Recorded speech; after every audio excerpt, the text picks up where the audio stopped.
Aksi pembegalan ini terekam kamera pemantau atau CCTV di Jalan Meranti, Makassar, Sulawesi Selatan. Dari rekaman kamera pemantau, pelaku pembegalan berjumlah 2 orang dan menggunakan sepeda motor. Pelaku hendak merampas tas seorang ibu yang baru tiba di depan rumahnya. Beruntung, aksi pembegalan urung terjadi setelah diketahui warga sekitar.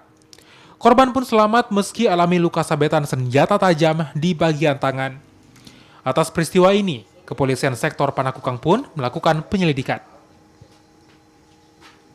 Saja langsung dia mau buka pintu, terus turun anaknya langsung ada yang angkut dari belakang ikuti.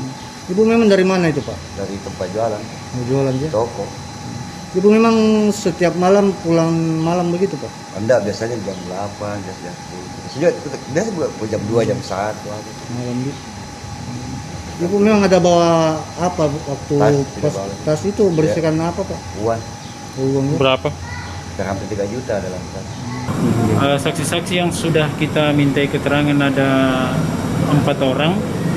Ada 4 orang termasuk suami korban serta saksi yang berada di sekitar TKP pada saat korban meninggalkan tempat jualannya menuju ke TKP atau ke rumah kosnya.